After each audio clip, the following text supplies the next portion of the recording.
Oke, bismillahirrahmanirrahim. Assalamualaikum warahmatullahi wabarakatuh. Perkenalkan, nama saya Sri Widianto, kelas 1 LKB Politeknik Negeri Banjarmasin.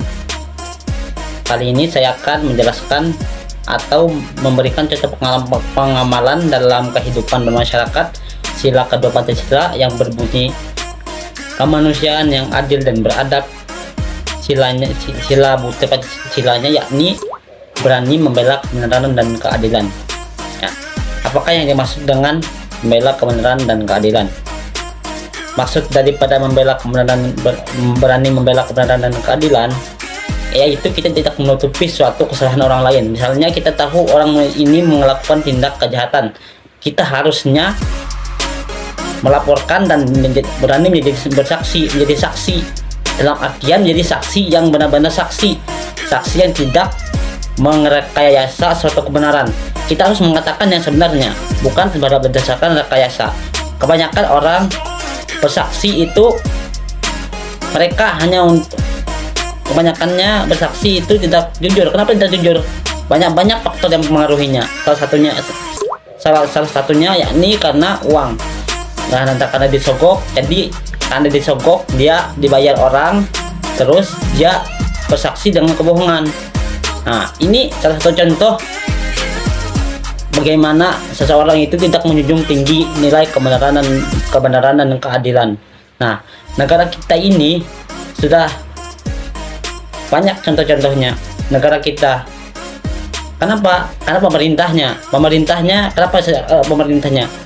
banyak melakukan satu contoh yang tidak baik untuk mencontohkan tidak baik untuk menjunjung tinggi nilai kebenaran dan keadilan.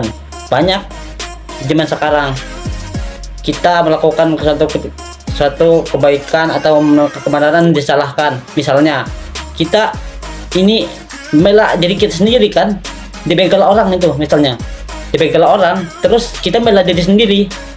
Nah, terus sengaja kita membunuh orang yang bengkel kita. Terus kok bisa ya? Nah, kok bisa kita yang membela diri itu jadikan tersangka? Apakah ini logis? Iya, betul, kita menyayangkan nyawa orang, tapi bagaimana kita membela diri sendiri loh? Kalau tidak membela diri sendiri, nyawa kita hilang. Kita bisa kita yang jadi korbannya. Kita yang bisa jadi korban kalau tidak membela. Kan hal itu kan membela diri. Terus kan mana keadilan negara? Kenapa harus yang si korban ini dijadikan tersangka? Padahal si korban ini niatnya membela diri. Kenapa? Kan kalau perkelahian kan itu kita tidak tahu apa yang kita lakukan. Intinya kalau tidak dia yang mati, aku yang mati itu. Dalam perkelahian itu kok bisa yang korbannya jadi tersangka? Ini salah satunya. Tapi kita tidak tahu ya apa motif-motifnya di sini, motif atau alasannya kita kurang tahu. Yang jelas kan ya kita bisa melihat lah dari situ kelemahan negara kita. Saya sebenarnya sangat miris ya dengan kehidupan kita sekarang ya. Kenapa? Karena keadilan dan kebenaran itu disepelekan sekarang. Seolah-olah kebenaran itu tidak bisa dibeli dengan uang. Seperti contohnya saksi suatu di pengadilan, mereka saksi itu bisa dibayar supaya bisa berbohong, tidak bersaksi atas fakta yang sebenarnya. Ya karena faktor uang, faktor paksaan, atau dari si penjahat tadi dipaksa kamu harus bersaksi, oleh tidak kamu apa gitu. Ya kalian paham sendiri lah. Ya mungkin hanya yang saja yang saya dapat sampaikan. Semoga teman-teman dapat memahami dan mengerti apa yang saya maksud dan bisa mengambil pelajaran dari apa yang saya jelaskan tadi.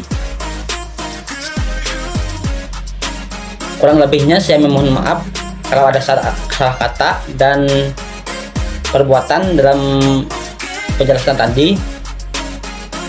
Mohon maaf kalau saya terlalu cepat bicaranya karena ini kebiasaan saya dalam sehari-hari bicara. Ya, mungkin ini saja yang dapat saya sampaikan. Akhiran, assalamualaikum warahmatullahi wabarakatuh.